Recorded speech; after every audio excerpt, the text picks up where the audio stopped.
Sixth class social.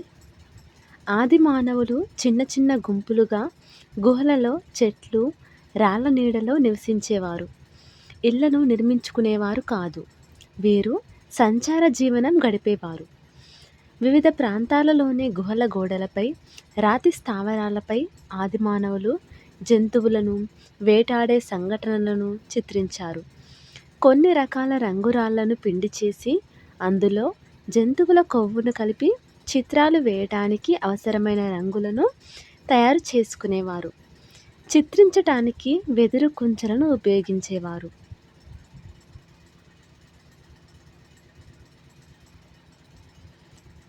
తొలిరాతి యుగానికి చెందిన పూర్వ చారిత్రక కాలం నాటి మానవులు రాష్ట్రంలోని వివిధ ప్రాంతాల్లో నివసించేవారు.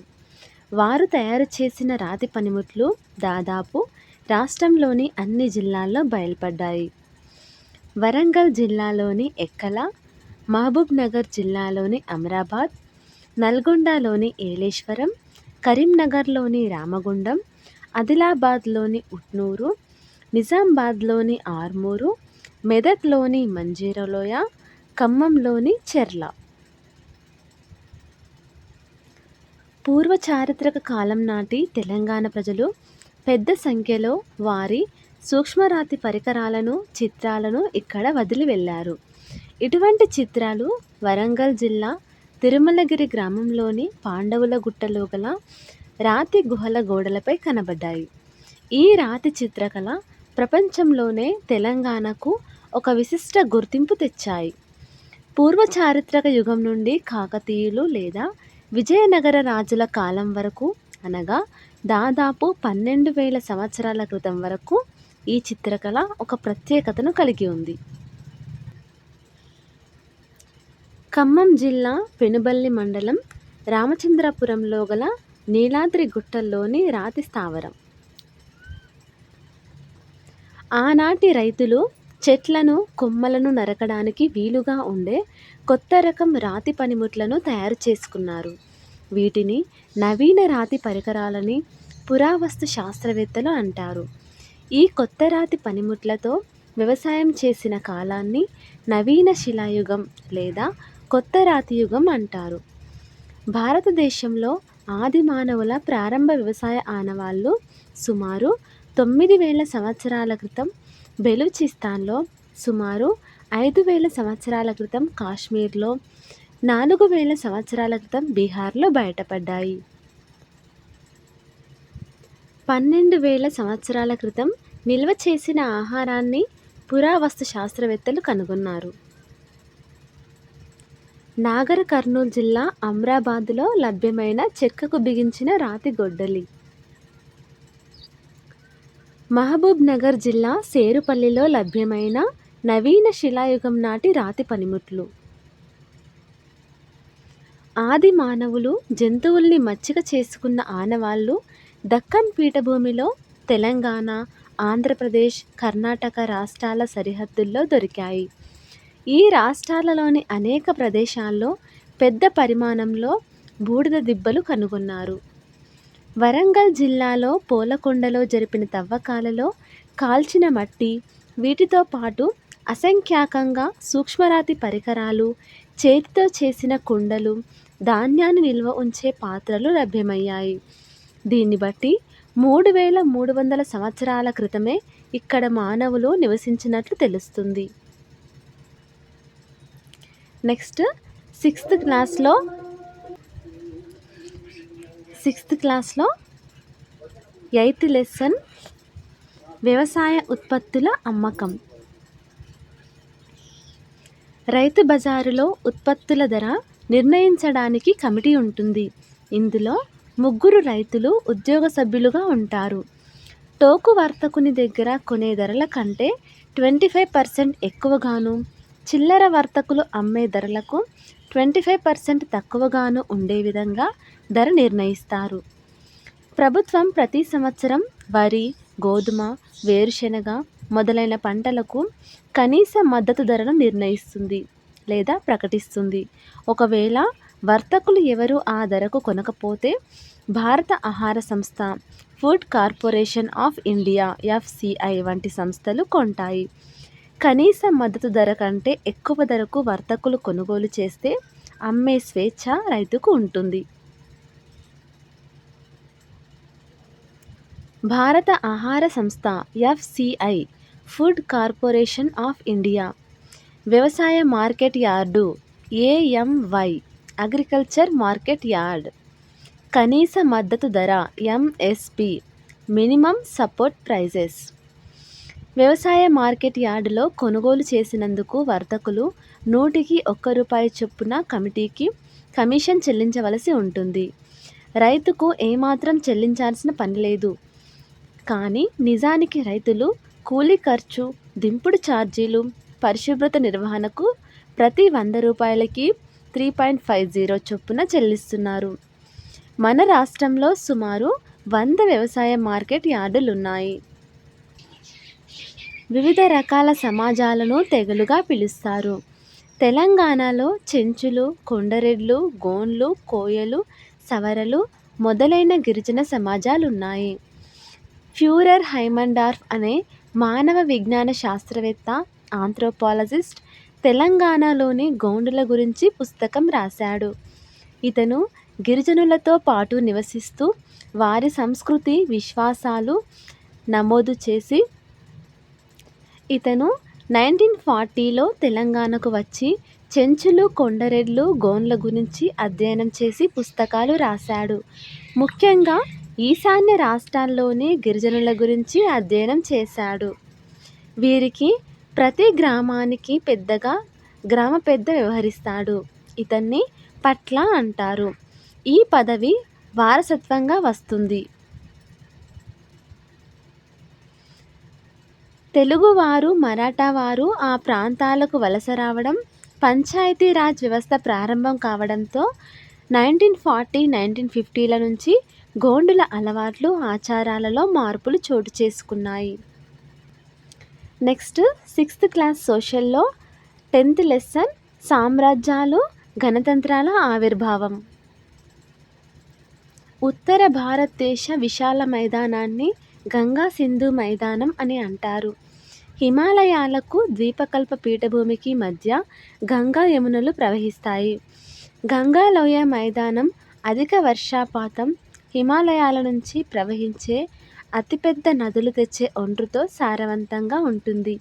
ఈ నదులలో నీళ్లు సంవత్సరం పొడవునా ప్రవహిస్తాయి. మొదట్లో వివిధ తెగలు ఈ మైదానంలోని అనుకూల ప్రాంతాల్లో వ్యవసాయం చేస్తూ స్థిరపడ్డాయి. వీరిని సంస్కృతంలో జన అని, వారు స్థిరపడిన ప్రాంతాన్ని జనపదం అంటారు. ప్రజలు 4000 సంవత్సరాల క్రితం ఈ నదుల వెంట స్థిరపడటం మొదలుపెట్టారు. లోహ పనిముట్లతో అడవులు నరికి పంట సాగు చేసేవారు. ఈ విధంగా ఈ నదుల వద్ద పెద్ద పెద్ద గ్రామాలు, పట్టణాలు ఏర్పడి వివిధ తెగల ప్రజలు నివసించసాగారు. ఇటువంటి పెద్ద గ్రామాలను లేదా పట్టణాలను మహాజనపదాలు లేదా పెద్ద జనపదాలు అంటారు. ఇక్కడ మనకు 16 మహాజనపదాలు, వాటి రాజధానులు ఉన్నాయి. చూద్దాం.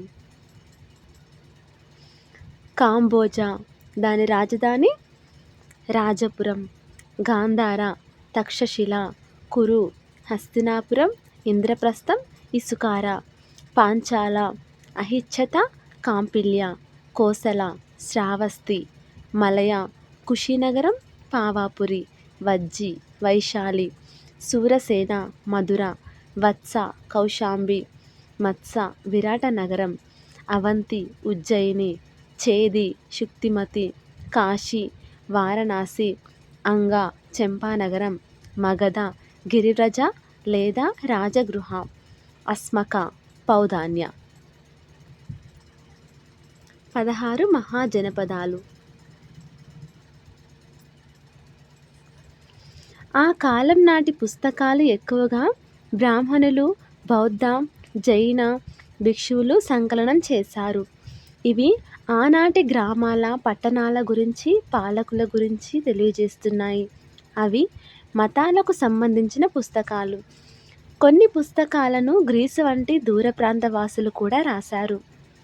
మహాజనపదాల కాలం నాటి కొన్ని ముఖ్యమైన పురాతత్వ ప్రాంతాలు: ఢిల్లీ, అత్రంజికేరా, కౌశంబి అలహాబాద్ దగ్గరలో, పాట్నా, అయోధ్య, రాజ్గిర్ మొదలగునవి. ఈ కాలంలో రాసిన కొన్ని ముఖ్యమైన పుస్తకాలు: ఉపనిషత్తులు, ధర్మసూత్రాలు, దిగానికాయ, మజ్జిమనికాయ, హెరోడోటస్ చరిత్ర, స్ట్రాబో రచనలు మొదలగునవి. వ్యవసాయం చేసే భూ యజమానులను గృహపతి లేదా గహపతి అనేవారట. వీరు దాసులను లేదా బానిసలను యుద్ధాల్లో బందీలై రైతులకు అమ్ముడైన వారు కూడా పనికి ఉపయోగించేవారు. అంతేకాకుండా బర్తుకా అనే పనివారికి కూలి ఇచ్చి పని చేయించుకునేవారు. చాలా మహాజనపదాలను రాజులు పాలించేవారు. వీరు రాజధాని నగరాలలో నివసిస్తూ చెక్క, రాళ్ళు, ఇటుక, మట్టితో చుట్టూ పటిష్టమైన కోటగోడలు నిర్మించేవారు. సుమారు 2000 సంవత్సరాల కాలం నాటి సాంచి స్తూపానికి రాజు పట్టణ కోట నుండి బయటికి వస్తున్న దృశ్యం ఇంకా రకరకాల చిత్రాలున్నాయి. వ్యవసాయం చేసే గృహపతుల నుంచి రాజులు పన్నులు వసూలు చేసేవారు. పంటను 6 సమాన భాగాలుగా విభజించి అందులో ఒక భాగాన్ని 1/6 వంతు రాజుకు ఇచ్చేవారు. దీన్నే భాగా అంటారు. మగధ: వీరు అడవుల నుంచి ఏనుగుల్ని తెచ్చి యుద్ధానికి శిక్షణ ఇచ్చేవారు. మగధ రాజ్యంలోని దక్షిణ ప్రాంతంలో ఇనుప ఖనిజ నిక్షేపాలు ఉండేవి. వీటిని ఉపయోగించి ఆయుధాలు తయారు చేసేవారు. వీటన్నింటి కారణంగా మగధ బలమైన రాజ్యంగా ఎదిగింది. వీరు అడవిలోని కలపను, రథాలను, రాజభవనాలను నిర్మించటానికి ఉపయోగించారు. మొదటి రాజులైన బింబిసారుడు, అతని కుమారుడు అజాతశత్రువు మగధను బలమైన రాజ్యంగా తీర్చిదిద్దారు. మహాపద్మానందుడు మరొక బలమైన రాజు. మహాపద్మానందుని కాలంలో రాజ్యం వాయవ్యం నుంచి ఒడిశా వరకు విస్తరించింది.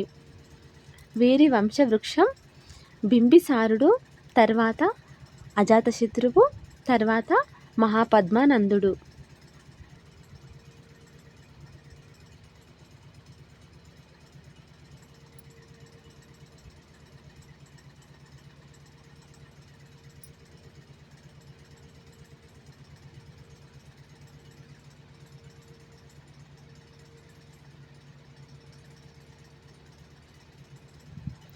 వజ్జి.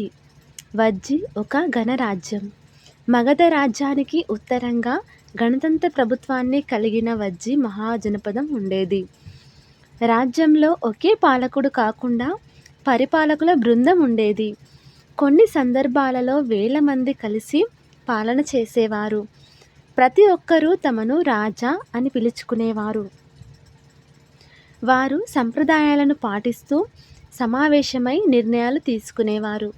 మహిళలకు, బానిసలకు, సేవకులకు ఈ సమావేశంలో పాల్గొనే అవకాశం ఉండేది కాదు. బుద్ధుడు, మహావీరుడు గణాలకు చెందినవారు. ప్రఖ్యాత బోధకులైన వీరిని అన్ని మహాజనపదాలు గౌరవించేవి. ఈ గణరాజ్యాలను జయించడానికి రాజులు ఎంత ప్రయత్నించినా 1500 సంవత్సరాల పాటు అవి మనగలిగాయి. జాతీయ జెండా రూపకర్త శ్రీ పింగళి వెంకయ్య. జాతీయ రాజముద్ర సారనాథ్ వద్ద ఉన్న అశోకుని ధర్మస్తూపంలోని 3 సింహాల గుర్తు నుండి తీసుకొనబడింది. జాతీయ వృక్షం మర్రి చెట్టు. జాతీయ పుష్పం తామర పువ్వు. జాతీయ భాష హిందీ. జాతీయ ఫలము మామిడి పండు. జాతీయ నది గంగా. జాతీయ జంతువు రాయల్ బెంగాల్ పులి. జాతీయ పక్షి నెమలి.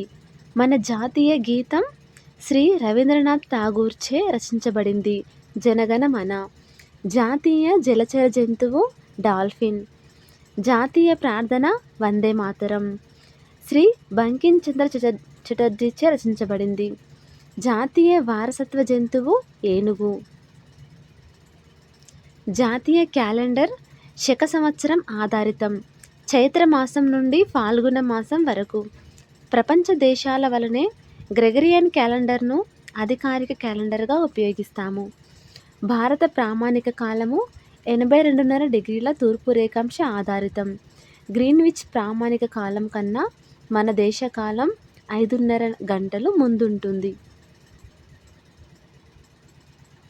Telangana state symbols. State animal spotted deer జింక. స్టేట్ బర్డ్ ఇండియన్ రూలర్ పాలపిట్ట. స్టేట్ ట్రీ జమ్మి చెట్టు జమ్మి. స్టేట్ ఫ్లవర్ తంగేడు.